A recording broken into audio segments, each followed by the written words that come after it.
público. Si no me escuchan, por favor, levantan la manita y se les da la palabra. Y si quieren participar, participen, pregunten, quítense la duda, porque ustedes vienen a consultar ya cuando ya pasó el examen y ya cuando viene la revisión hasta ahora preguntan. Entonces, por favor, tratemos la manera de participar y quedarnos sin dudas.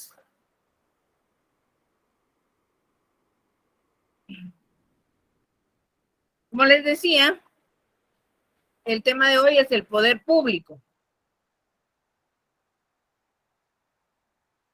Se dan cuenta en todo lo que es, desde que empezamos a ver constitucional, empezamos a ver lo que es el tema poder. Poder lo hemos entendido como esa capacidad de persuadir a otra persona para que haga lo que nosotros consideremos o que realice determinado acto. ¿Sí? En todo grupo social siempre se requiere a alguien que ejerza el poder.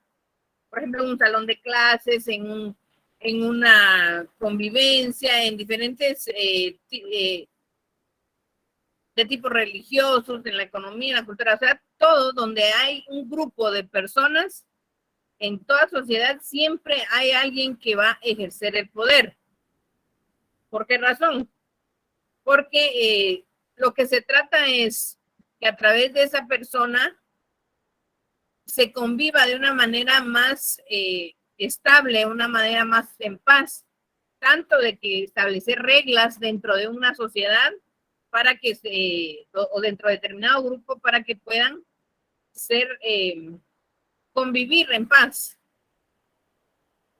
Reglas de convivencia, que sea obedecido, y así es como se va ejerciendo esa parte del poder de manera general. ¿Perdón? Disculpe, ¿cuál es el título? No le escucho. Sí, pero... ¿Cuál es el título del día de hoy?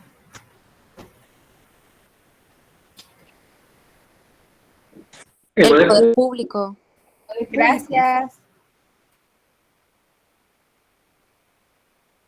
Sí, tengo problemas porque si no les escucho mucho, pudieran escribirme porque con esto de la lluvia no está tan cerrado acá. Entonces, les decía que esa parte, o sea, parte del poder siempre la hemos ejercido en cualquier parte o grupo social, tratando la manera de que exista una mejor convivencia dentro del grupo o dentro de una sociedad.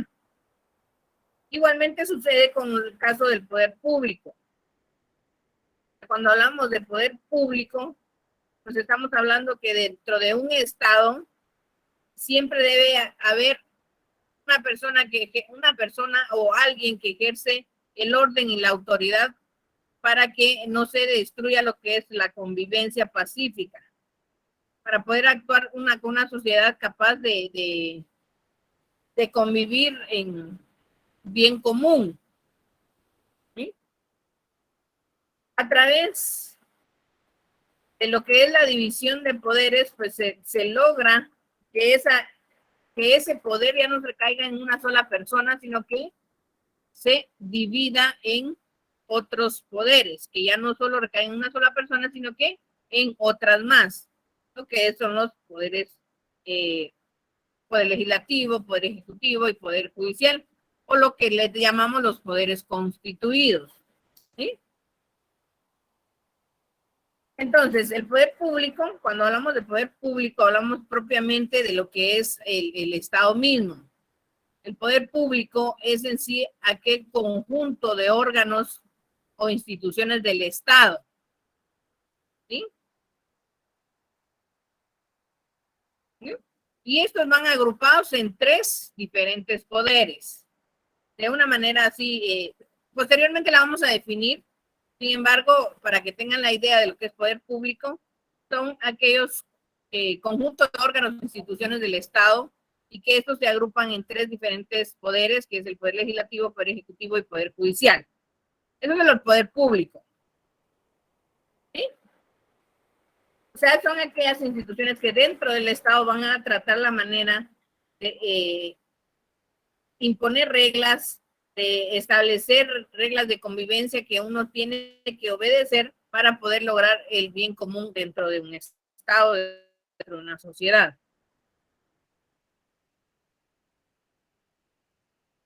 El libro, el que estamos, que nos sirve de base, la define competencia jurídica para acciones y ejecutarlas.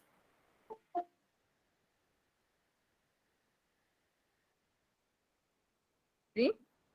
Para poder tomar decisiones y ejecutarlas.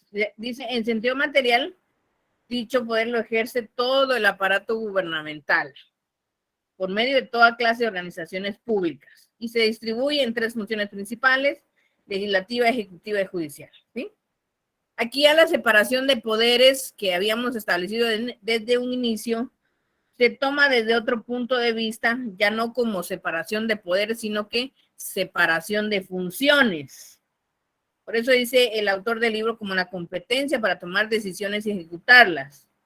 Ejerce todo el aparato gubernamental, o sea, todas las instituciones del Estado, todas las organizaciones públicas, y se distribuyen en tres funciones principales, que es la función legislativa, función ejecutiva y la función judicial, que, de acuerdo al principio de separación o división de poderes, son poder legislativo, poder ejecutivo y poder judicial, mientras que en la teoría de separación de funciones ya son funciones legislativa, ejecutiva, siempre enmarcando lo mismo, que son tres los poderes constituidos: ejecutivo, legislativo y judicial. Ellos son los que ejercen en sí el poder público. Bueno, ya se calmó un poco la lluvia, a ver si ya los puedo escuchar un poco.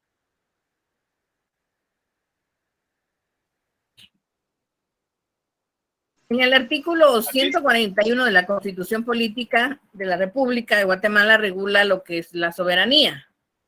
Y de hecho indica o establece que radica en el pueblo y la delega para su ejercicio en los organismos legislativo, ejecutivo y judicial. O sea, ellos son lo que van a ejercer el poder público. La subordinación entre los mismos es prohibida, ¿sí? Ya quedamos claros en que uno no es más que otro, sino que debe ir en ámbito de coordinación. No hay subordinación entre ellos. Son iguales y que dentro de ellos se ejercen los tipos de control, ¿sí? Eso también ya lo vimos. Pues este artículo nos brinda lo que son las características esenciales de lo que es una forma republicana de gobierno. Por eso es que nosotros somos la República de Guatemala, porque dentro de la característica esencial es que existe separación o división de poderes, a lo que ya les expliqué. Ahora se denomina en el ámbito administrativo separación de funciones. ¿Sí?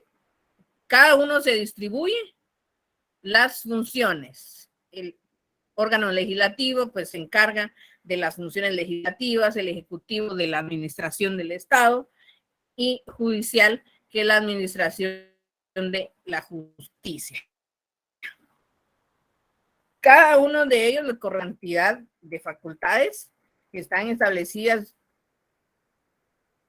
en la Constitución. ¿Sí? Más o menos cada una de ellas, ya no nos daría tiempo, pues les corresponde a ustedes seguir con la lectura de la Constitución y leyes conexas a través de el cuestionario que les dejé. ¿Sí?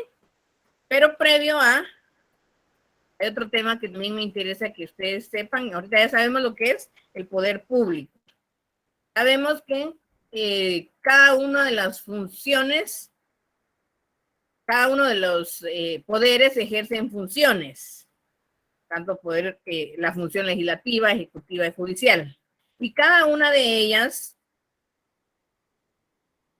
o cada organismo que está representado por funcionarios. O sea, quien va encabezando el organismo y quien va ejerciendo el poder público, todos son funcionarios de Estado, ¿sí?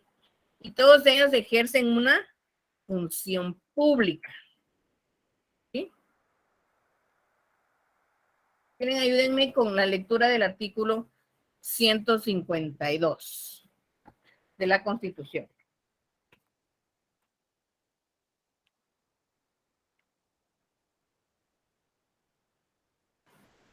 Poder público. Uh-huh. El poder proviene del pueblo. Su ejercicio está sujeto a las limitaciones señaladas por esta Constitución y la ley. Ninguna persona, sector del pueblo, fuerza armada o política puede arrogarse su ejercicio. Gracias. 154, por favor.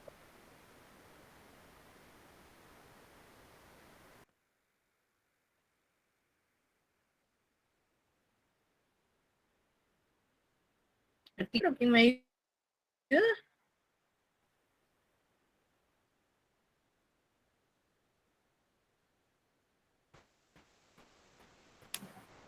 Función pública. Ok. Sujeción a la Vinculado a ley. lo que es la función pública. Tema. Los funcionarios son depositarios de la autoridad, responsables legalmente por su conducta oficial, sujetos a la ley y jamás superiores a ella. Los funcionarios y empleados públicos están al servicio del Estado y no de un partido político alguno. La función política no es Y delegable. jamás superiores a ella, ok. Entonces, en el artículo 154,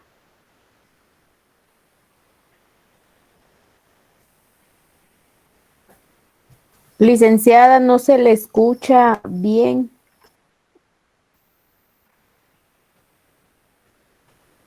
Creo que se le fue la señal. No logramos escucharla bien, licenciada. ok, ya, gracias. Le demos la lectura al artículo 154, le decía que en el artículo está regulado lo que es la función pública. Los frentes de un organismo o ejercen del Estado están investidos por la función pública. Ellos son los que ejercen la función pública. ¿Pero qué es entonces una función pública? La función pública se puede definir como una investidura otorgada por la ley a una persona para que sea depositaria de la autoridad, como lo dice el artículo 154. Esa investidura pues se le otorga a través de la ley, la Constitución misma, en el cual cumple con los requisitos correspondientes, cumple con la legitimación correspondiente y ya luego de ello, pues ejerce ya la función pública. Dice, los funcionarios son depositarios de la autoridad, son responsables legalmente por su conducta oficial, o sea, cuando se es funcionario también adquieren una responsabilidad en el ejercicio de sus funciones. Están sujetos a la ley y jamás van a ser superiores a las normas. Jamás un funcionario va a pretender ser superior a la Constitución o superior a cualquier ordenamiento jurídico del Estado. ¿Sí? Entonces, la función pública es una investidura otorgada por la ley a una persona para que sea depositaria de la autoridad. ¿Sí? Todos aquellos que están al frente de los organismos son funcionarios y estos son depositarios de la autoridad, responsables legalmente por la conducta oficial que ejercen, van a estar sujetos y jamás superiores a ellos. ¿Sí? Siempre actuando con la Constitución, leyes, reglamentos, acuerdos en teoría no deben actuar de acuerdo a partido político alguno, sino que las decisiones deben ir, las decisiones que toman deben ir de acuerdo a los puestos que desempeñen y ejercitando todo aquellas atribuciones y facultades que las normas le conceden. Eso es un funcionario. O sea, un funcionario es una persona, podemos definir lo que es funcionario. Podemos a la persona que desarrolla funciones de preeminencia política y representa al Estado, ¿sí? Que debe actuar o imponer sus decisiones o tomar sus decisiones de acuerdo a los puestos que desempeñen. A ver, Francisco.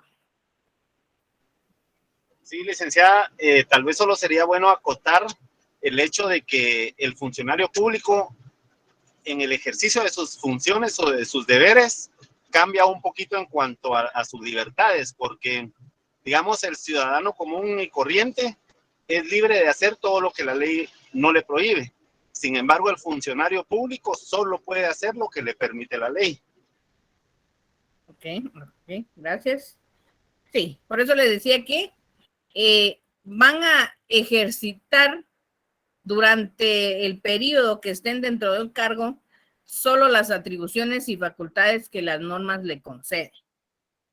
Ellos no pueden extralimitarse de la Constitución y, como lo menciona el compañero, pues no pueden ser actuar como un ciudadano normal, sino que en el ejercicio de su cargo solo debe acatar y obedecer las atribuciones y facultades que las normas le conceden. ¿Sí?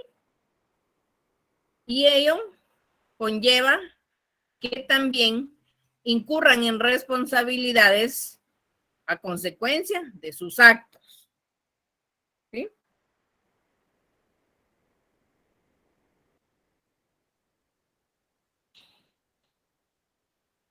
Y esas obligaciones o consecuencias se le denomina responsabilidad gubernamental.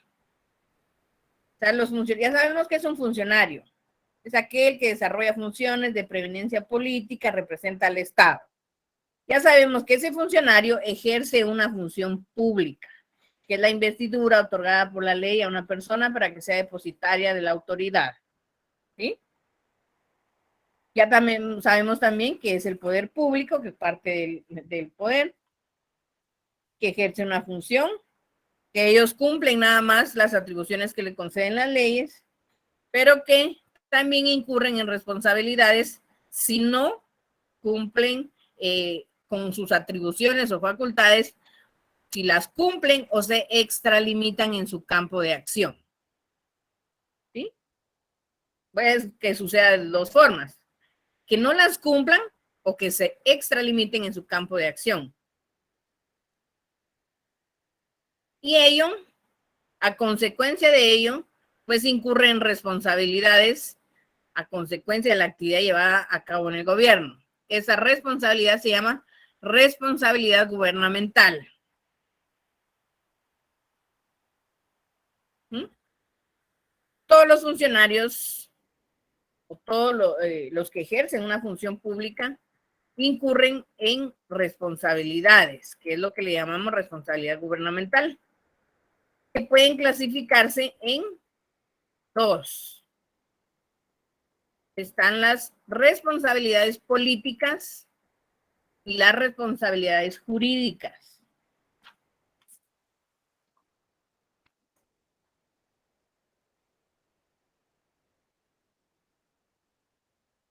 Responsabilidades políticas y las responsabilidades jurídicas. ¿Por qué políticas? Todo el gobierno está integrado por políticos, ¿sí?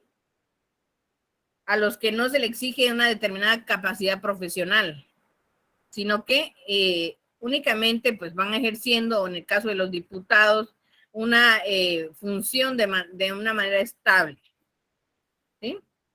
En el caso de los diputados, por eso les digo. Pero todos ellos, los funcionarios, siempre han llegado de una manera política, a través de partidos políticos, a través de democráticamente, a elección popular, a través de la democracia, pero no dejan de ser políticos.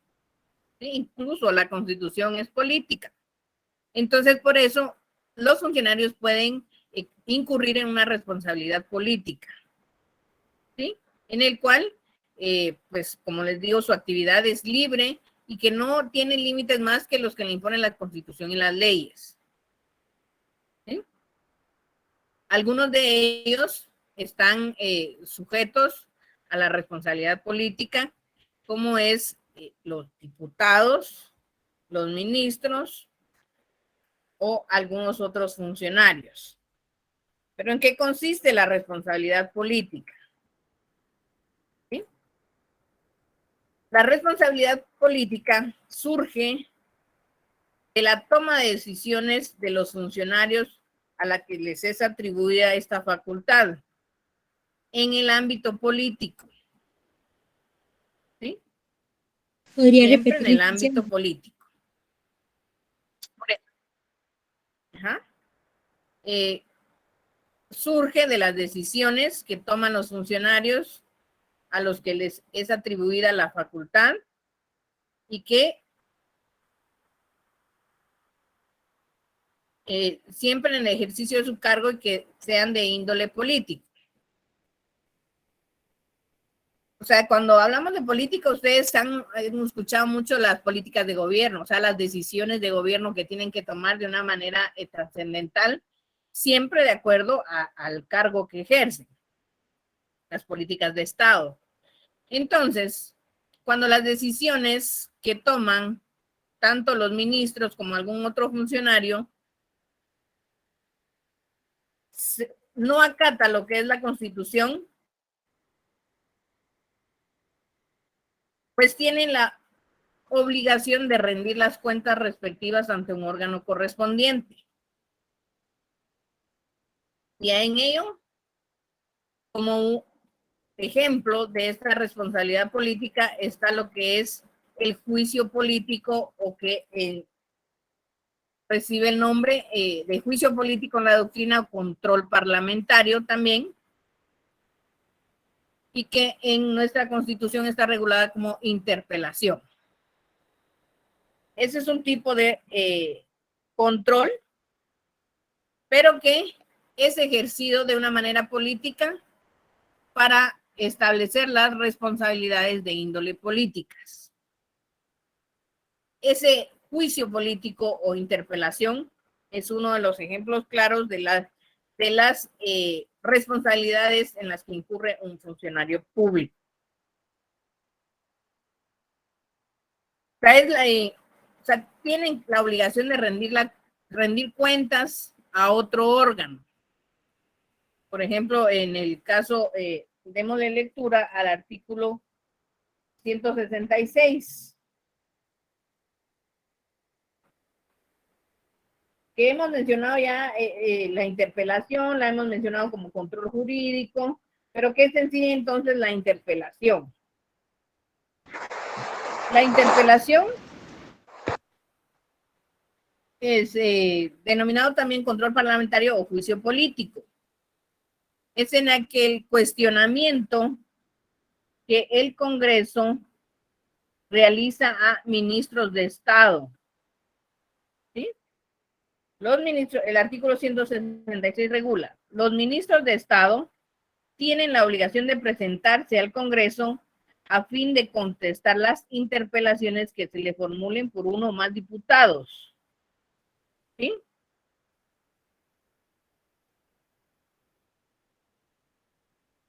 Y tienen ahí aparece las preguntas básicas, deben comunicarse dentro de 48 horas de anticipación.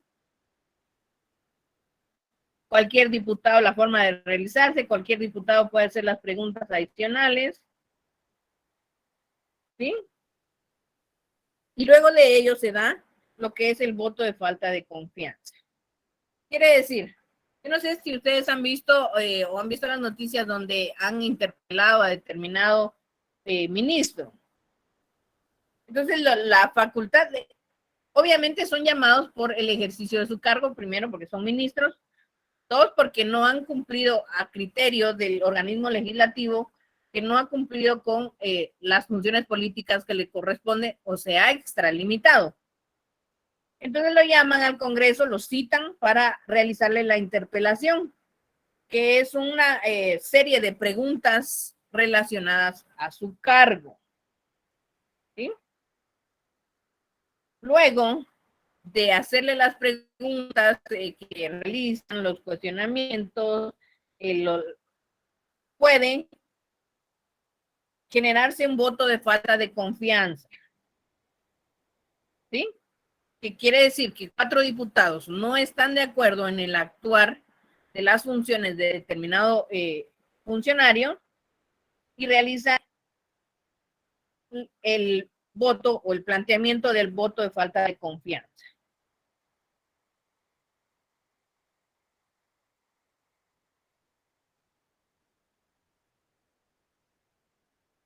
Luego, después de haberse emitido ese voto de falta de confianza, pues lo emiten y es en mayoría absoluta del total de diputados quien resuelve lo relacionado al voto de falta de confianza, en el que dicen, bueno, no está confiando en su función, por tanto, pues pedimos que su dimisión, o sea, que se le destituya del cargo.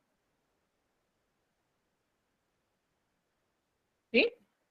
Eso es lo que es el voto de falta de confianza. Posteriormente ya se traslada al Congreso, al Ejecutivo, para que el presidente del Consejo de Ministros acepte o no ese voto de falta de confianza aprobado por el Legislativo, o en su defecto, pues pueda separarlo del cargo o no, en el caso del presidente.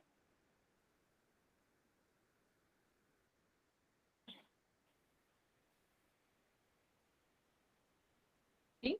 Incluso si el presidente no acepta lo que es el voto de falta de confianza, pues nuevamente vuelve al Congreso para que se ratifique y es el Congreso mismo quien lo separa del cargo. Eso es el juicio político. Si se dan cuenta, aquí no intervino ni un juzgado, no intervino ningún tribunal, sino que fue eminentemente los mismos funcionarios políticos quienes ejercieron el tipo de control dentro de ellos mismos. Ese tipo de control, ¿cómo se le denomina?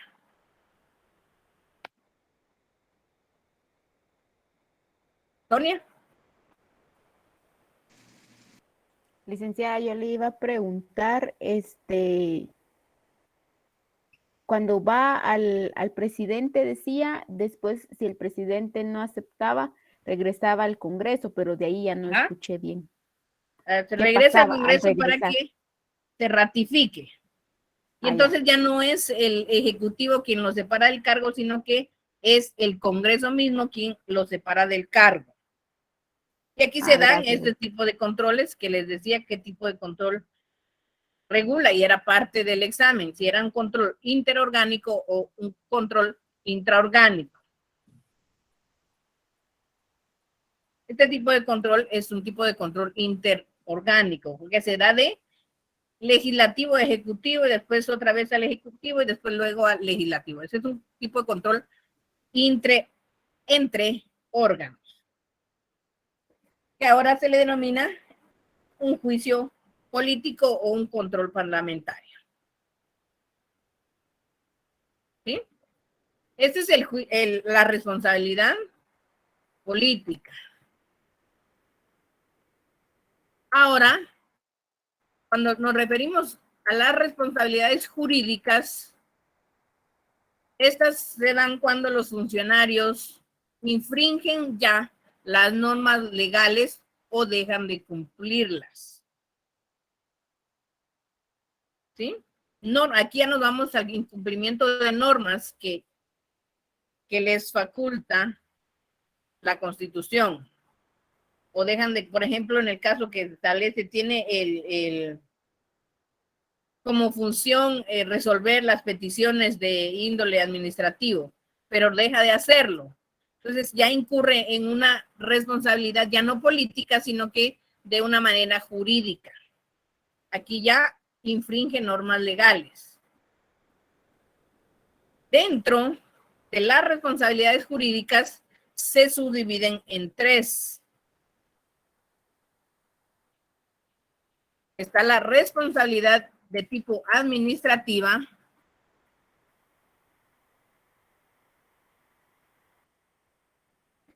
está la responsabilidad de tipo penal,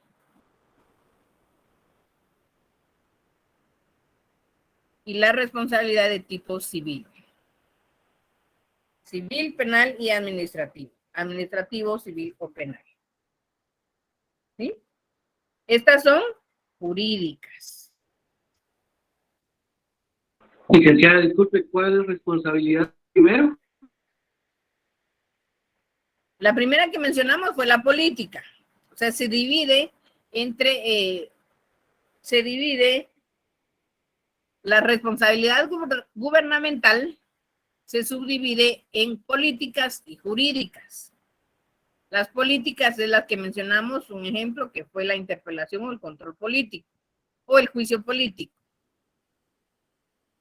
Y luego están las jurídicas, que ya infringen normas legales, que aquí se subdivide también en administrativas, civiles y penales, o responsabilidad de tipo administrativa, responsabilidad de tipo civil y responsabilidad de tipo penal. Vamos con la primera.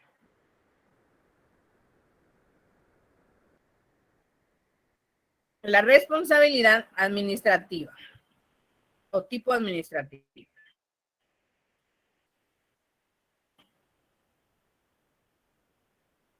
Esta es cuando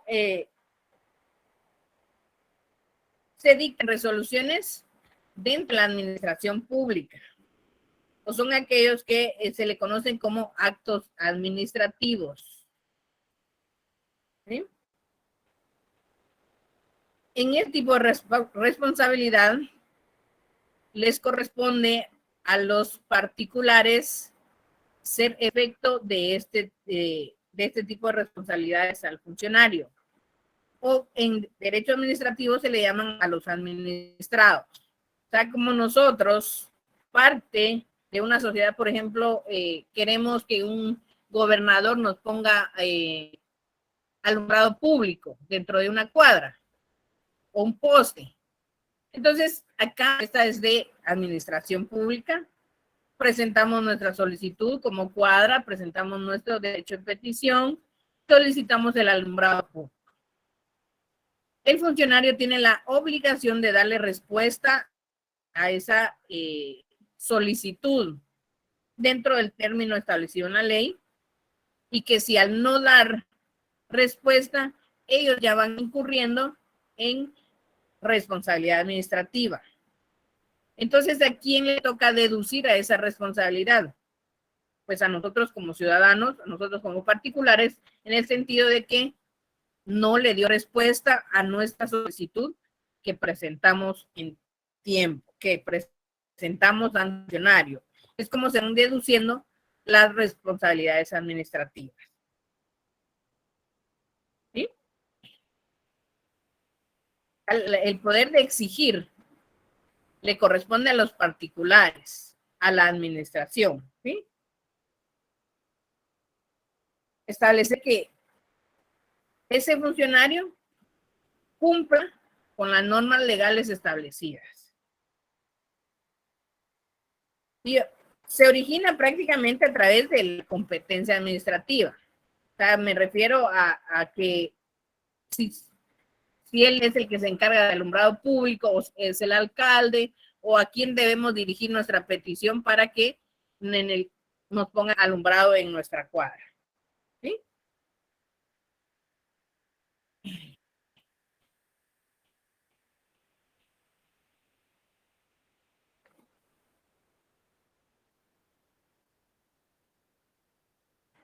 ¿Cómo se deduce entonces las responsabilidades a un funcionario? En el caso o en el tipo administrativa, que como les mencionaba, en el caso de que presentamos nuestra solicitud, no nos respondió dentro del plazo que establece la ley, entonces, ¿cómo exigimos nosotros la deducción de la responsabilidad ante el funcionario? ¿Alguien tiene alguna idea?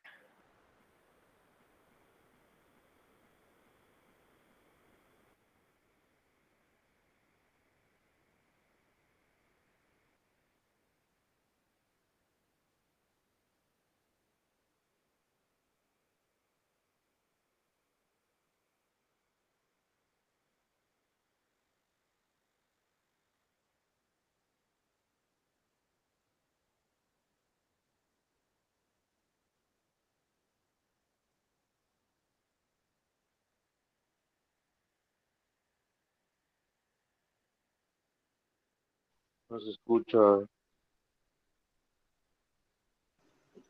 Yo digo que la licenciada se salió porque ya no se escuchó nada.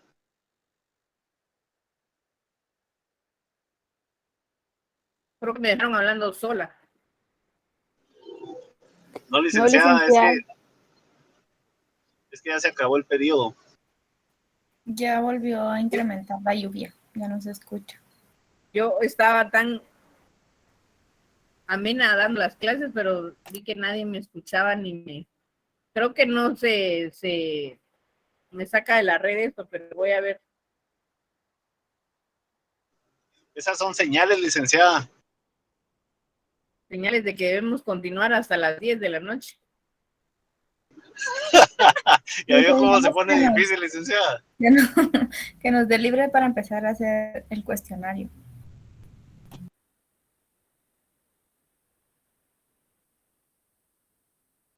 Fíjese, licenciada, que las clases de hoy fueron atípicas porque en la semana de exámenes no hay clases y no hemos estudiado penal. Miren cuánto lo lamento el día de hoy, pero no puedo hacer.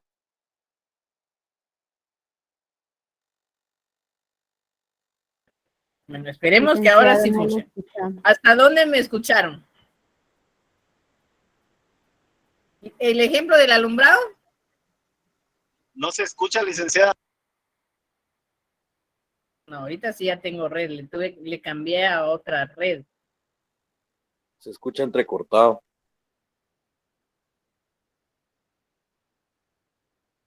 Estábamos en la responsabilidad de tipo administrativa. Les puse un ejemplo en el que determinados, por ejemplo, una cuadra se pone de acuerdo para solicitar alumbrado público. Presentan su solicitud y pasa el tiempo establecido en la ley y no tenemos respuesta alguna sobre nuestra solicitud. ¿Cómo creen ustedes que se deduce la responsabilidad al funcionario de tipo administrativo?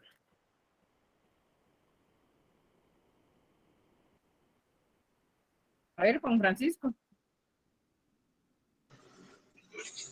Licenciada, medio escuché mi nombre, pero no le escuché la pregunta, ¿me la podría repetir? ¿Cómo cree usted que se deduce la responsabilidad en el tipo administrativa? Sí, licenciada, cada una de las instituciones o de los órganos estructurados del Estado tiene sus propias leyes u ordenanzas internas, generalmente son las reglamentarias, pero dentro de estas funciones ya están delimitadas las atribuciones de cada uno y generalmente las funciones administrativas acarrean sanciones o responsabilidades tanto administrativas como penales. Son distribuidas de acuerdo a los reglamentos interiores de trabajo de cada una de las instituciones. Okay, gracias. Okay. Hablando de manera general. Licenciada. ¿Sí? En lo que se estaba preguntando yo me quedé con la duda y ahí lo que correspondería no sería un amparo. Lo que correspondía sería un amparo. Ajá. No, todavía no hemos llegado ahí. No.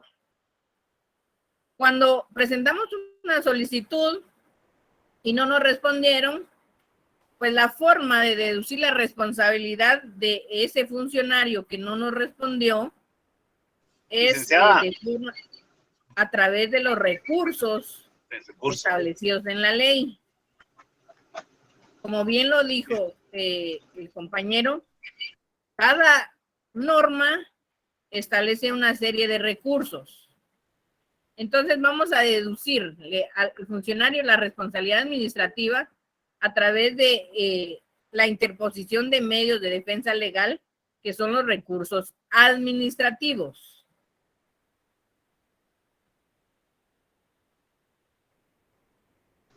Licenciada. ¿Puede repetir eso? Disculpe, licenciado. Dígame, Juan ¿Me Francisco. escucha? Sí. Fíjese que por lo mismo que le digo de la señal no le había escuchado bien, pero generalmente cuando un funcionario o servidor o empleado público incurre en una falta o un incumplimiento de sus funciones, y es a través de la sociedad civil, lo que usted decía, generalmente se interponen recursos administrativos. Y estos pueden ser recursos administrativos de reclamo ante el órgano competente o la autoridad competente, o incluso pueden ser recursos de reposición en el caso de situaciones reglamentarias o de observancia general. ¿Correcto? ¿Correcto? Muy bien. Sí, son recursos, medios de interposición de medios de defensa legal, y que son los recursos administrativos. Dentro de la legislación guatemalteca, pues reciben diferentes nombres y cada uno tiene su diferente proceso. Algunos son llamados revocatorias, reposiciones, reclamos, y que otros son resueltos por funcionarios superiores. Quiere decir que a través de otro funcionario, otra persona, vamos a establecer si el funcionario cumplió con su obligación o no.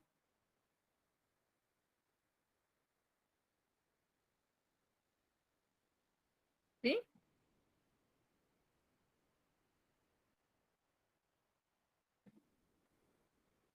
Y ya cuando no cumple con su obligación, pues se pueden establecer las sanciones correspondientes, siempre de índole administrativa, ¿sí? A través de los recursos correspondientes.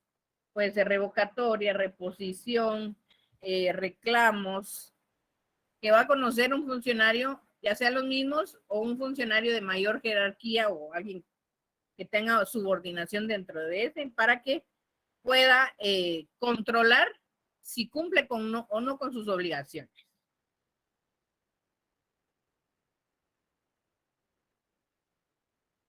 ¿Sí? Eso es en el ámbito administrativo, la responsabilidad de tipo administrativo. A ver, ¿quién fue el primero? ¿Juan Francisco? Sí, licenciada, tal vez para lo del compañero Maco. Yo sí me recuerdo que como la ley establece los plazos y mientras los plazos no hayan precluido, uno puede correr audiencias y puede responder todos estos recursos que sean presentados para reclamar el cumplimiento de las funciones del funcionario público. Sin embargo, él había mencionado el amparo, y yo recuerdo que el amparo sí procede o cuando se incurre en silencio administrativo o cuando ya en primera instancia uno no está de acuerdo con la resolución que se ha dado al recurso interpuesto administrativamente. Correcto. El amparo es, si bien es cierto, la norma lo dice, que no hay ámbito que no sea susceptible de amparo, o sea, para cualquier otro derecho es el amparo. Sin embargo, el amparo debe cumplir con ciertos requisitos, ¿sí? Por eso es que casi no lo toco, porque esto lo van a ver en procesal constitucional, el trámite del amparo y en cuándo sí procede un amparo. Acá, pues les sé decir, el amparo ya va siendo una de las últimas instancias después de que pase un contencioso administrativo, pasa casación y de último el amparo para cumplir con la definitividad. Pero por eso casi no lo toco, porque yo sé que ustedes lo van a ver ya más adelante con todos sus presupuestos de admisibilidad. Yo espero que sí se los enseñen bien, pero por eso es que le digo que no procede aquí tanto el amparo, sino que lo primero que debe ser son los recursos administrativos, como lo es la revocatoria, reposición, reclamo, y que conozca un funcionario de superior jerarquía. ¿Sí? Entonces no es procedente lo que es el amparo. A ver, dígame, Maco. Vic, pero en este caso que usted decía que, por ejemplo, se le solicitó a la municipalidad, en este caso la autoridad máxima es el alcalde. O sea que si yo pusiera un recurso de los que ustedes mencionan, tendría que ser a través del Consejo Municipal, ¿entendería? ¿Correcto? Ok, Tiene que ser a través del Consejo Municipal. ¿Ah? Gracias, Vic. ¿Sí? ¿Quién más levantó la mano? ¿Ya no? Vamos entonces ahora con la responsabilidad civil. La responsabilidad civil es la que conlleva o la que lleva consigo el resarcimiento de los daños causados y de los perjuicios provocados por uno mismo o por tercero por el que debe responderse. Así lo define Osorio. La responsabilidad que lleva consigo el resarcimiento de los daños causados y de los perjuicios provocados, ya sea por el mismo funcionario o por un tercero por el cual debe responderse. ¿Sí?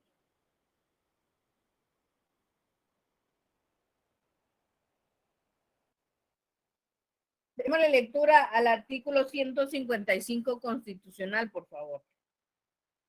No me dejen sola.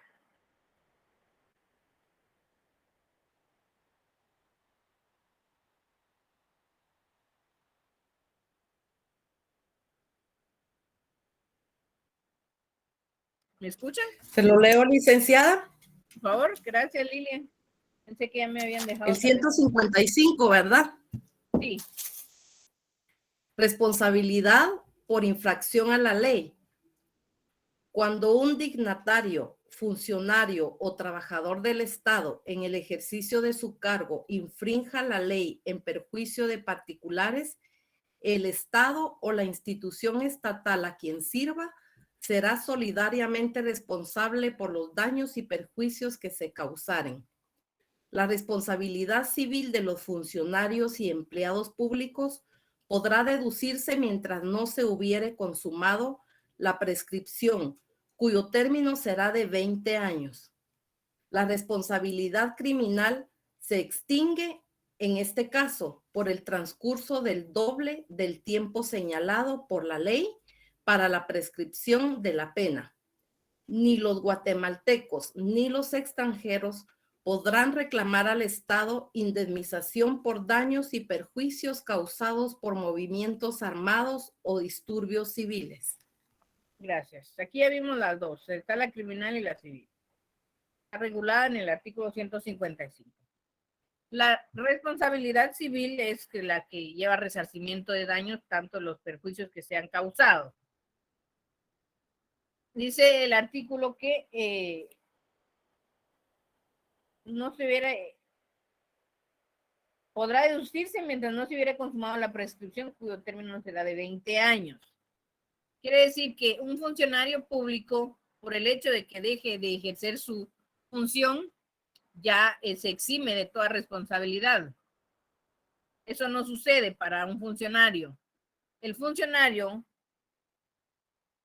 le pueden deducir responsabilidades civiles 20 años después del ejercicio de su cargo o 20 años después de haber causado el daño. ¿Sí? No obstante, ya dejó de ser funcionario público, sin embargo, todavía se le pueden deducir responsabilidades por haber causado un daño.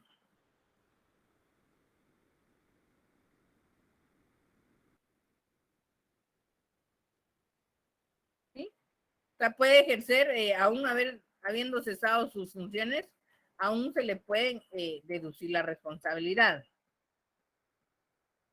¿Cómo se va a iniciar o a través de qué, cómo se le puede iniciar a un funcionario esta deducción de la responsabilidad civil? Estamos hablando de la civil. El artículo 229 del Código Procesal Civil y Mercantil regula la vía procesal o el juicio que se debe plantear cuando se quiere deducir una responsabilidad civil de un funcionario público. El juicio o la demanda se denomina juicio sumario para la deducción de responsabilidad civil contra funcionarios y empleados públicos. ¿Qué número de artículo dijo, licenciada? 229 del Código Procesal Civil y Mercantil. ¿Quiere que se lo lea, licenciada? Por favor. Materia de juicio sumario. Se tramitará en juicio sumario, primero, los asuntos de arrendamiento y desocupación. Segundo, la entrega de bienes muebles que no sean dinero. Tercero, la rescisión de contratos. Cuarto, la deducción de responsabilidad civil contra funcionarios y empleados públicos. Quinto, los interdictos. Sexto, los que por disposición de la ley o por convenio de las partes deban seguirse en esta vía. Ok, gracias. Bueno, el caso tan sonado que es reciente es el caso de la Suri Ríos. No sé si escucharon el caso de la Suri Ríos, en el cual fue hasta la Corte Interamericana de Derechos Humanos porque no se le dejó participar en la elección. Ella dijo, dentro de su, que no quiso deducir responsabilidades al Estado o en este caso, al presidente o al Estado propiamente de la nación. Pero es así como se deducen, o sea, se inicia contra el funcionario que causó un daño que lleva un daño económico. Por ejemplo, los médicos que realizan una mala práctica causan daños, causan perjuicios y la forma de deducir es a través de un juicio sumario. ¿Sí? Se deduce ante un juez de primera instancia. Aquí sí ya lleva aparejada la responsabilidad de un tribunal, un juez de primera instancia en el ámbito civil, y la misma Constitución nos regula que el Estado es solidariamente responsable con el funcionario público. O sea que una vez se logre establecer que el funcionario público causó un daño y que se le quieren deducir responsabilidades civiles, pues es también solidario el Estado de Guatemala y se puede también deducir responsabilidades contra el Estado de Guatemala. ¿Sí? Al Estado de Guatemala se puede obligar a que de alguna manera ayude con los daños que causó o resarza de alguna manera los daños causados o los prejuicios provocados.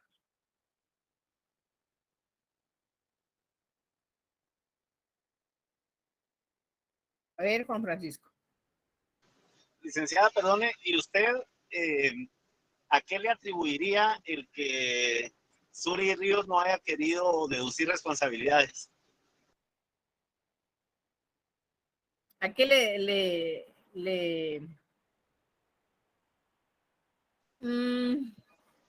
criterio personal? Siento porque ella lo que no quiere es causar más revuelo porque quiere participar en las elecciones próximas y de hecho va a participar. Al no pedir responsabilidades o deducción de responsabilidades civiles, pues queda al ojo del ciudadano o al ojo de las personas, pues decir, la pobrecita ni siquiera dedujo responsabilidades. O también puede haber sido que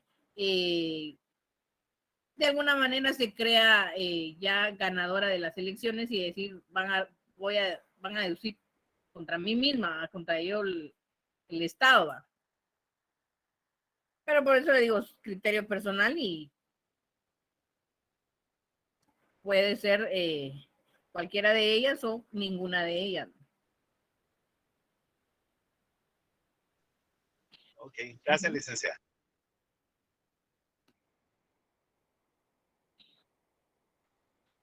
Bueno, nos vamos entonces a lo que es responsabilidad ahora penal. ¿No tienen duda con la civil, la administrativa? Vamos con la penal. Responsabilidad penal también es conocida como responsabilidad criminal. Tanto es que hasta la Constitución así la define como responsabilidad criminal. Esta es cuando un funcionario realiza un acto u omite realizar un acto que ya es sancionado por la ley penal. ¿Sí? Aquí prácticamente el funcionario transgrede las normas penales. El funcionario ya realiza o deja de realizar una acción que está calificado como un tipo penal en las normas penales. O sea, prácticamente comete un delito o una falta.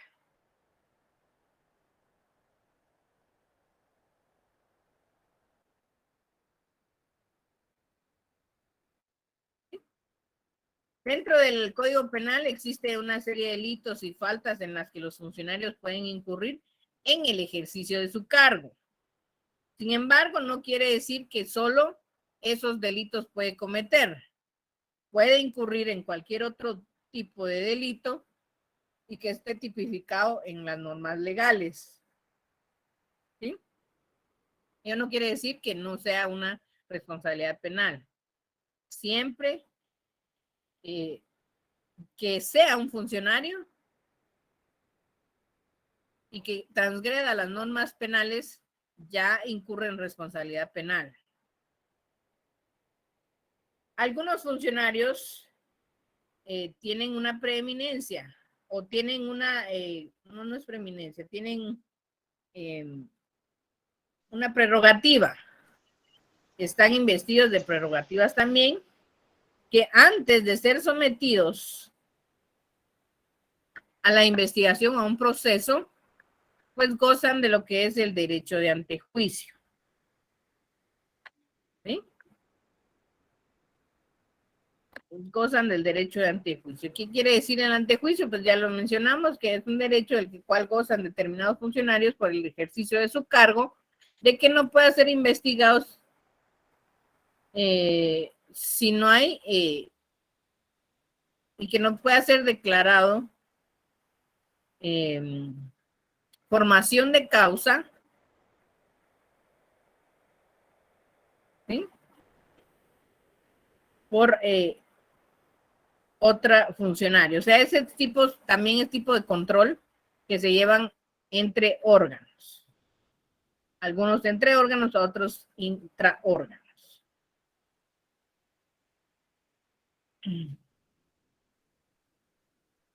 Licenciada. Ajá. Y cuando es infraganti, igual siempre se da el debido, o sea, ahí el antejuicio, igual, pero ya como que hay un peso de prueba en decir correcto, que, ya, pues, o sea, siempre se lleva a cabo lo que es el antejuicio. ¿Quién démosle lectura al artículo?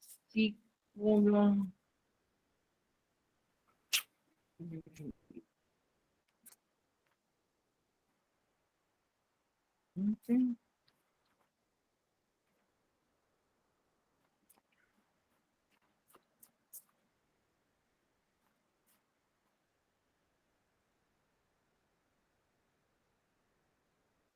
Inciso H del artículo 165, que dice declarar si da lugar a nueva formación de causa contra el presidente, vicepresidente, presidente y magistrados de la Corte Suprema, viceministros de Estados cuando estén encargados del despacho, secretarios de la presidencia, subsecretarios que los sustituyan, procurador de los derechos humanos, fiscal general, procurador general de la nación. Toda resolución sobre esta materia de tomarse con voto favorable de 2/3 partes que integran el Congreso.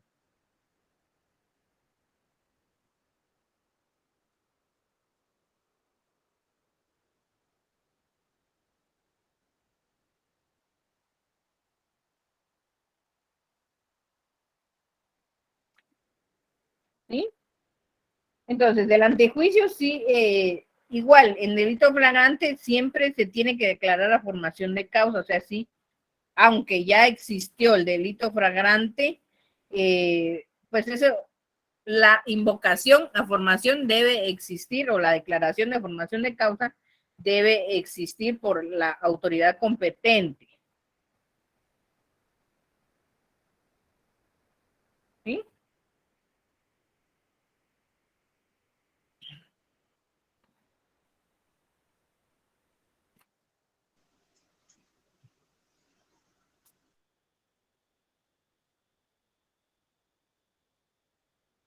Dice, la responsabilidad criminal se extingue, volviendo al tema, por el transcurso del doble de tiempo señalado por la ley para la prescripción de la pena. ¿Qué quiere decir esto? Que, o sea, si el delito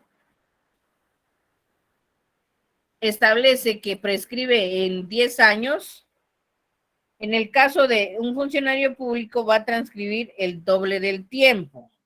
O sea, si el delito dice 10, para el funcionario público es 20.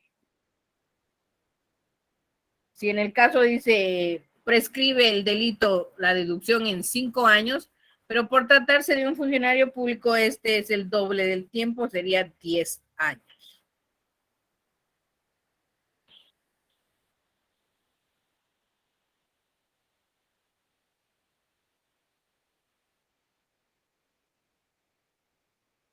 ¿En dónde encontramos regulado este tipo de responsabilidades?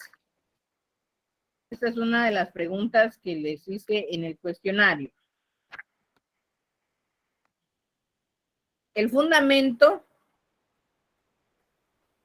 aparte del artículo 155 constitucional, está la Ley de Probidad y Responsabilidades de Funcionarios y Empleados Públicos.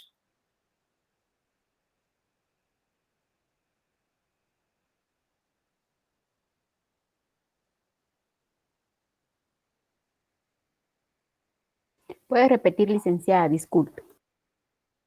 La norma se llama Ley de Probidad y Responsabilidades de Funcionarios y Empleados Públicos.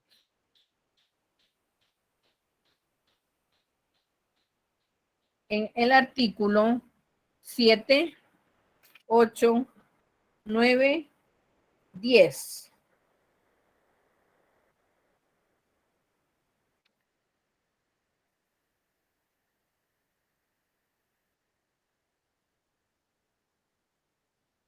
Esto es en cuanto a las jurídicas. Aquí está.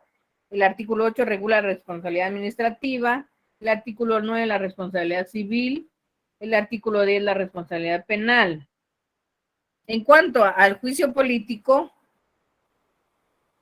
es el artículo 166 y 167 constitucional.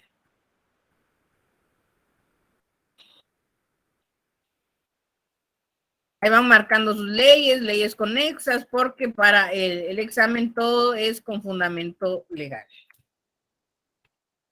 Disculpe, licenciada, ¿puede repetir los que acaba de decir? Los artículos 7, 8, 9 y 10. Y eso es en cuanto a las jurídicas. En cuanto a las políticas, 166 y 167.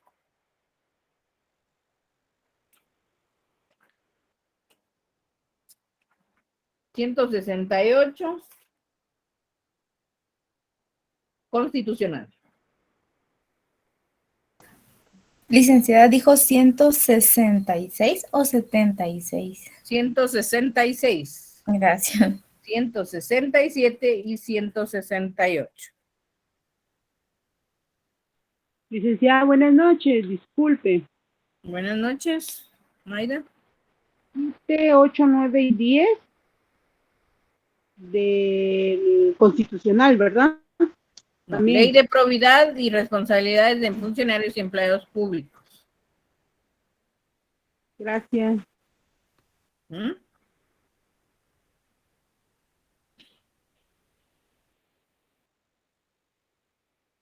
Ok. Esto es en cuanto a las responsabilidades gubernamentales, poder público. Nos vamos entonces a lo que es en sí, analizando la Constitución. El más extenso, que es el organismo legislativo, a ver si logramos abarcar. Nos vamos a lo que son funciones del organismo legislativo. Aquí ya vamos a desglosar cada uno de los organismos de Estado. Las funciones del Estado.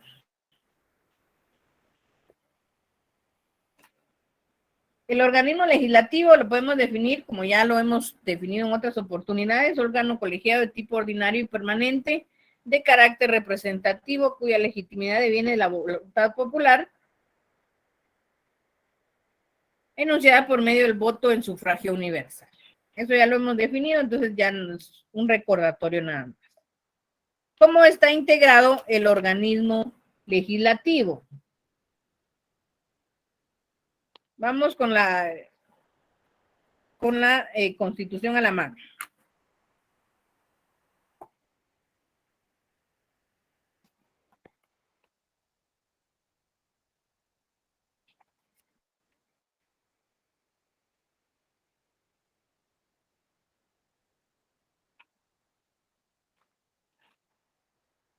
¿Cómo creen ustedes que está integrado el organismo legislativo?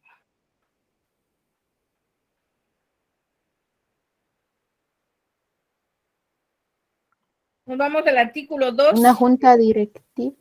Okay, gracias. El artículo 2 de la Ley Orgánica del Organismo Legislativo. Aquí ya nos vamos a las normas conexas. Integración. El organismo legislativo de la República de Guatemala está integrado por los diputados al Congreso de la República y por el personal técnico y administrativo.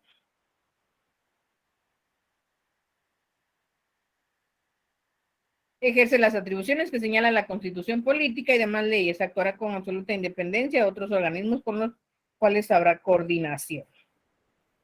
¿Sí? En el artículo 2 está cómo está integrado el organismo legislativo. ¿Sí? Empezamos del artículo igual 157 constitucional. Potestad legislativa, dice, corresponde al Congreso de la República, compuesto por diputados electos directamente por el pueblo en sufragio universal y secreto por el sistema de distritos electorales y lista nacional por un periodo de 4 años, pudiéndose reelectos. Entonces, ¿cómo son electos los diputados? A través de sufragio universal, secreto, por el sistema de distritos electorales y lista nacional. ¿Cuánto duran en su cargo? 4 años.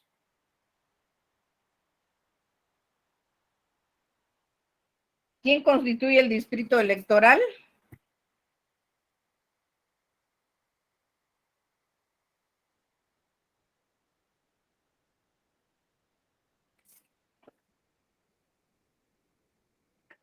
Cada uno de los departamentos de la República constituye un distrito electoral. O sea, ¿cuántos distritos electorales va a tener? 22, 23, que Guatemala, o sea, solo el municipio de Guatemala forma un distrito para la formación de elecciones. Cada distrito elige como mínimo un diputado. Sin embargo, la ley establece que, de acuerdo del número de ciudadanos, así es como eligen a sus representantes. La ley electoral y de partidos políticos regula que cada 80,000 personas pueden elegir un representante. Por eso es que a veces en En Chimaltenango hay 4 diputados, en Zacatepeque 6, porque depende de la población. Cada 80,000 personas se elige un representante. Entre más personas tenga el departamento, más representantes puede postular.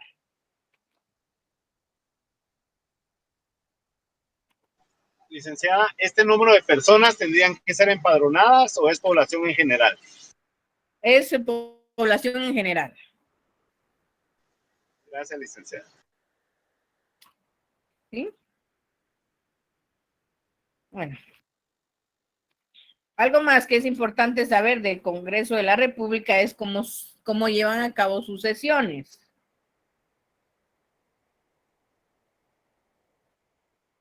¿Sí?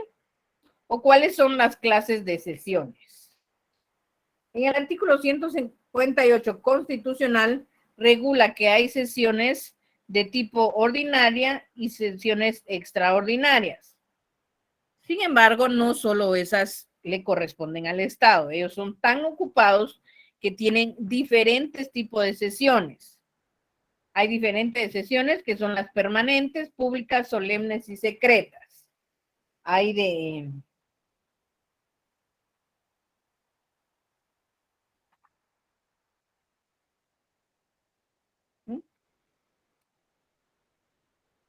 sesiones adicionales, sesiones públicas, sesiones permanentes, sesiones secretas, sesiones solemnes. ¿Sí? Lean lo que es el artículo 74, 75, 74 bis, 76, 77, 78, 79, 80. Las clases de sesiones. ¿En qué ley o norma, Es licenciada? la ley orgánica del organismo legislativo.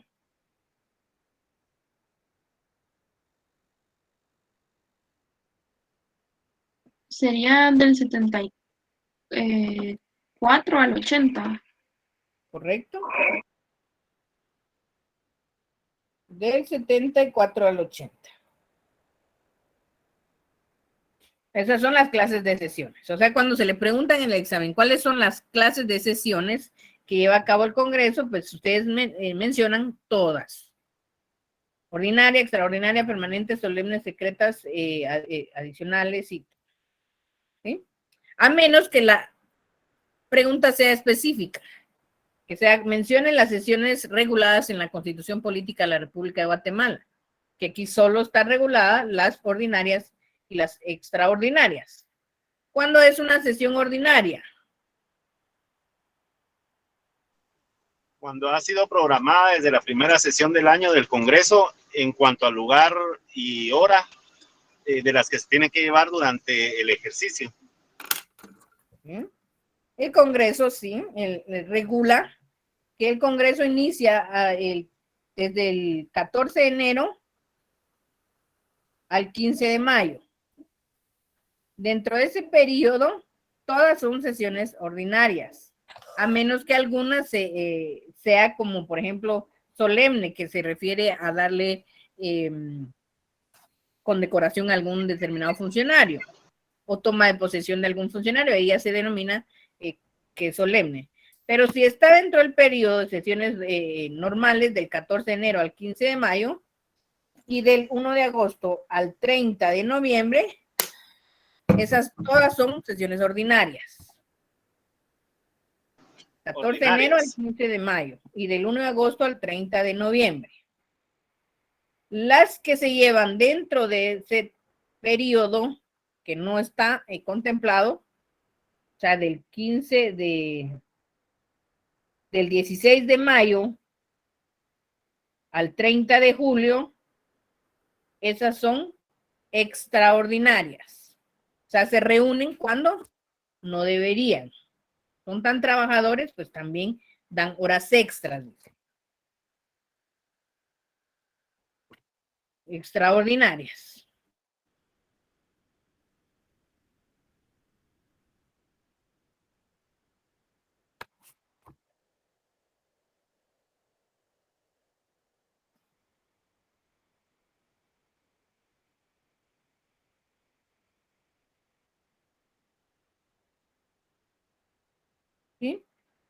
Las sesiones permanentes son aquellas que de acuerdo a la urgencia del caso se refiera, estas inician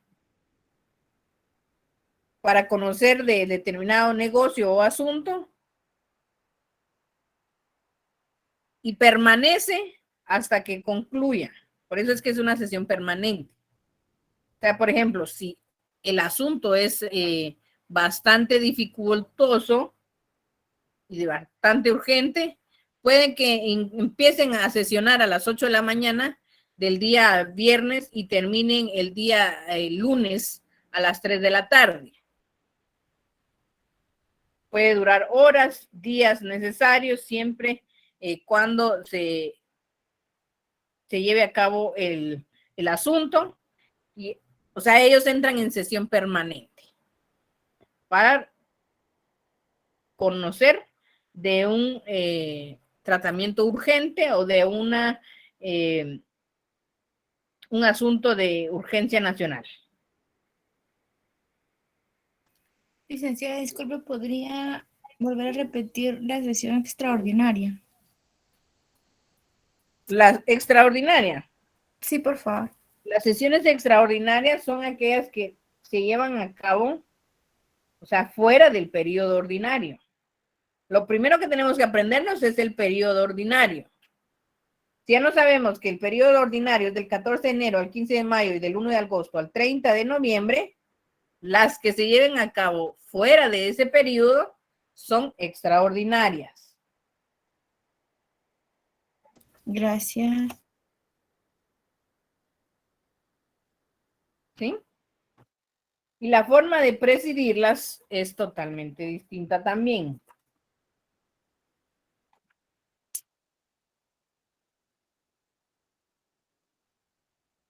Cuando la sesión es ordinaria, preside una junta directiva.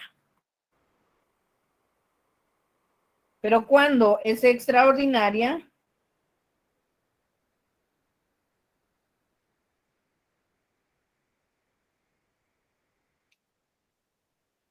preside una comisión permanente.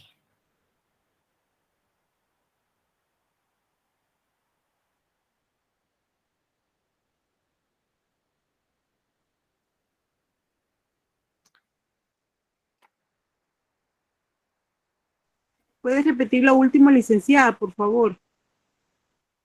Les dije que la forma de presidir las sesiones también son diferentes. Cuando es una sesión ordinaria, preside una junta directiva. Ustedes van a, como les digo, van a ir ampliando sus conocimientos, van a ir a leer las normas y van a ir a ver cómo están integrada la junta directiva, que es totalmente distinta a cómo se integra una comisión permanente. La comisión permanente es quien preside las reuniones, las sesiones extraordinarias.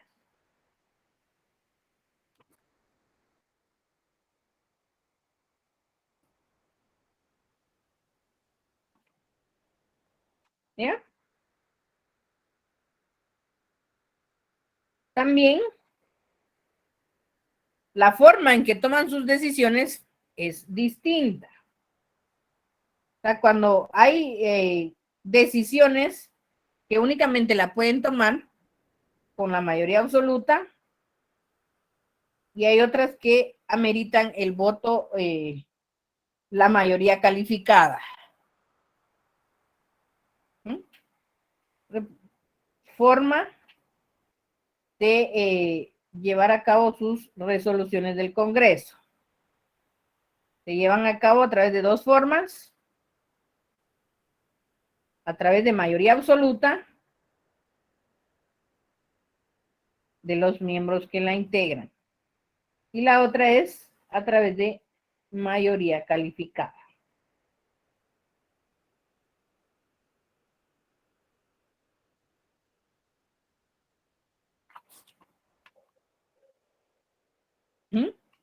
Vamos analizando entonces lo que es el artículo 158, 159. Ya vimos también lo que es el 163. constitucional y el 173. Para algunos casos se requiere la mayoría calificada. 170. 172 es la mayoría calificada, pero ¿cuándo es mayoría calificada? Cuando se da el voto de las 2/3 partes del total de diputados que integran el Congreso. Y la mayoría absoluta es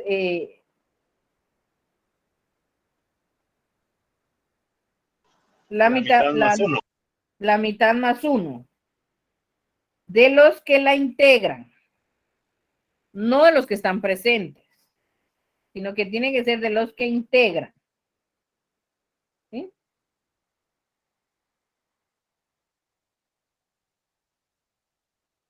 ¿Qué otra situación es importante? Los requisitos para ser diputados, esos ya los habíamos visto. Artículo 162.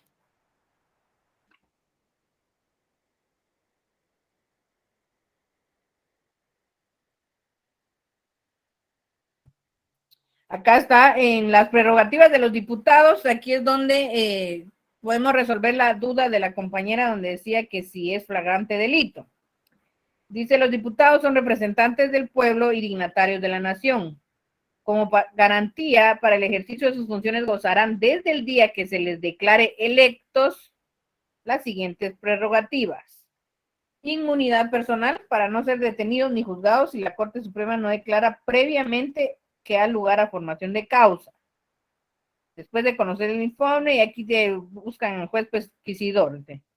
Se exceptúa el caso de flagrante delito, que este diputado deberá ser puesto inmediatamente a disposición de la Junta Directiva o Comisión Permanente para los efectos del antejuicio. O sea, que aquí siempre sí deben declarar si da lugar a formación de causa. Lo debe declarar, aunque haya flagrante delito, se pone a disposición directamente el Congreso o la Comisión Permanente, o en su defecto.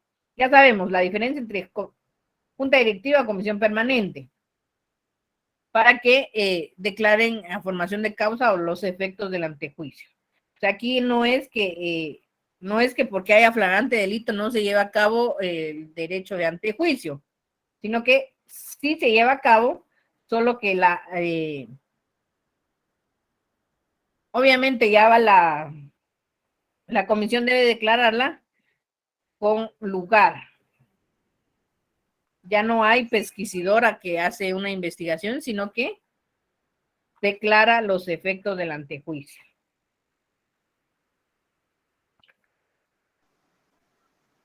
O sea que en caso de flagrancia sí es conducida la persona, ¿verdad, licenciada? Sí es conducida, pero en el caso de que sea diputado, se conduce directamente a la Junta Directiva, en el caso que fuera ordinaria, o Comisión Permanente que fuera extraordinaria, para que ellos realicen el efecto del antejuicio. De formación de causa.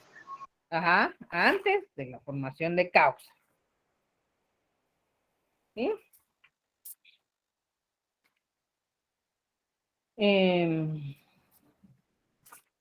Luego están los requisitos, 163, las prohibiciones, quienes no pueden ser diputados, las atribuciones del Congreso.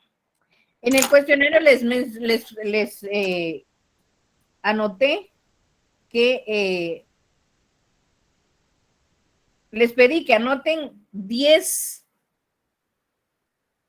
atribuciones que de todas las que ustedes van a leer, consideren las más importantes. Dentro están los del artículo 165 y las del 170, que son específicas. ¿Cuáles son las atribuciones del Congreso? En el caso de 170 y 171. En la 171 está, pues, las principales, ¿va? Decretar, reformar o derogar leyes, que esta es prácticamente la función legislativa que ejerce el Congreso de la República. El Congreso, pues, realiza diferentes tipos de funciones. Funciones de control, que es en el caso de control parlamentario, que es la función legislativa, y funciones de tipo representativas. ¿Sí? Cuando hablamos de... Disculpe. Ajá. Fíjese que yo de manera reiterativa he escuchado en las campañas políticas que la función de un diputado es intermediar, legislar y fiscalizar. ¿Usted por casualidad sabe en dónde está regulado esto en la ley? ¿En qué ley? Exactamente no, sino que esta es la clasificación doctrinaria de las funciones de los del organismo legislativo, es lo que les decía. Las representantes, las que ejercen funciones de representación, de fiscalización o de control, que es lo que les acabo de mencionar, y la función legislativa, que es prácticamente de lo que se refiere a leyes, crear, derogar, reformar leyes. Pero esas se van a ir viendo de acuerdo a cada atribución. Por ejemplo, nos vamos al artículo 165. Dice, inciso A, abrir y cerrar periodos de sesiones. Si nos vamos entre las representativas de fiscalización o control o legislativas, ¿cuál creen que sea?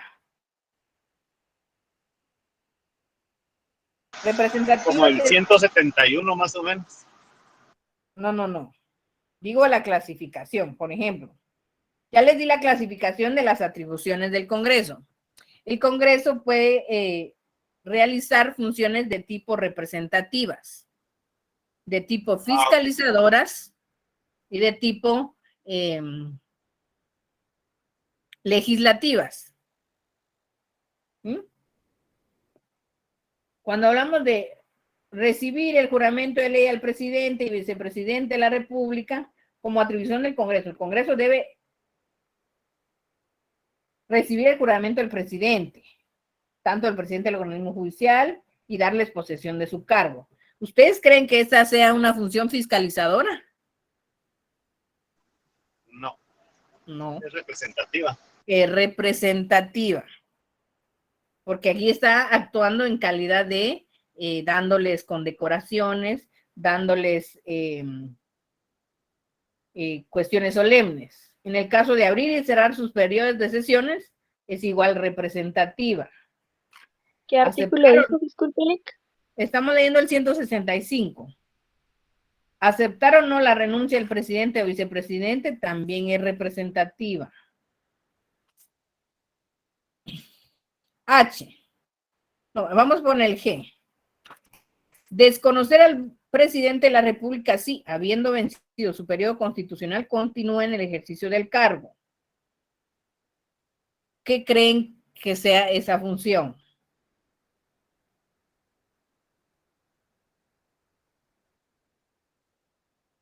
Cuando hablamos de control, quiere decir que ellos están ejerciendo su función de fiscalizador, su control de frenos y contrapesos.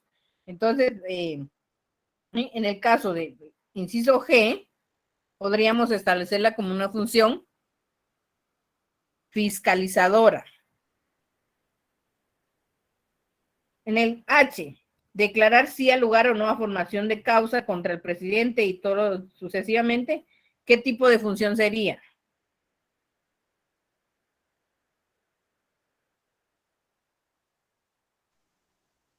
Creo que también sería fiscalizadora, licenciada. Control fiscalizadora, muy bien. Interpelar a los ministros de Estado, que es el inciso J, ¿qué sería? Fiscalizadora. Fiscalizadora. Fiscalizadora, muy bien. Eso es lo que quiero que ustedes identifiquen en sus atribuciones. Por ejemplo, en el caso artículo 171. Decretar, reformar y derogar las leyes. ¿Qué tipo de función sería? Legisladora. Legislativa o legisladora. Aprobar, modificar o improbar el presupuesto de ingresos y egresos del Estado. También el legislador. Decretar impuestos ordinarios y extraordinarios conforme a las necesidades del Estado. Legislador. Muy bien, eso es lo que es importante que ustedes vayan identificando, que la clasificación doctrinaria, por eso es que los diputados tienen la función de fiscalizar, representar, legislar, porque de hecho así están contempladas de sus atribuciones. Nosotros somos los que tenemos que identificar cuáles son las legislativas, cuáles son las representativas y cuáles son las fiscalizadoras. Ajá. Entonces, esto les queda a ustedes de tarea, leer todas las atribuciones del Congreso, darle otra ojeadita a lo que es la formación y sanción de la ley y el proceso legislativo y leer todo lo que queda de la Constitución. Realmente me da mucha pena, la verdad, que no logremos terminar, porque en el caso del Ejecutivo, tendríamos que hacer exactamente lo mismo, entre funciones cuasi legislativas, funciones de representación y cuáles son sus funciones de fiscalización también. También ejercen ese tipo de control, pero ustedes ya tienen más, así como vimos lo que fue el organismo legislativo, lo que es importante, clases de sesiones, cuáles son sus, quiénes la integran, así tienen que ustedes ir analizando los otros organismos de Estado y la estructura de formación del Estado.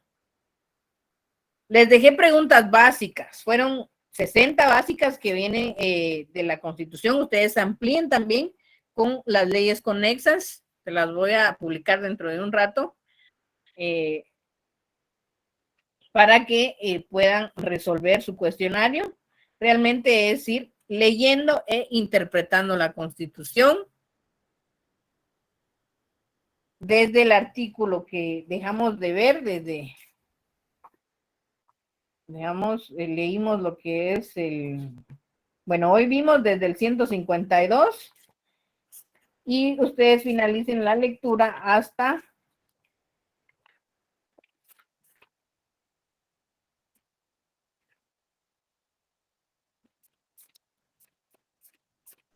El 281 no. 262.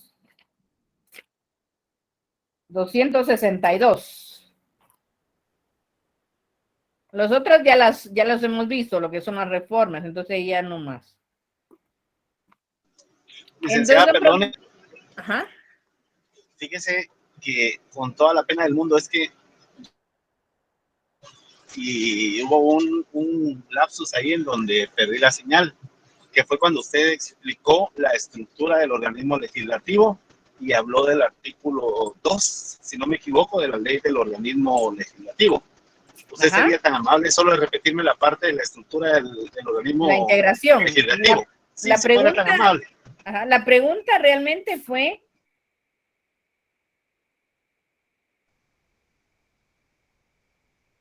¿cómo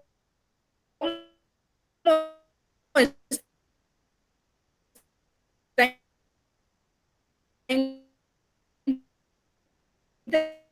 integrado el organismo legislativo? El artículo 2 de la ley orgánica del organismo legislativo regula que está integrado, así lo dice, integrado por los diputados al Congreso de la República.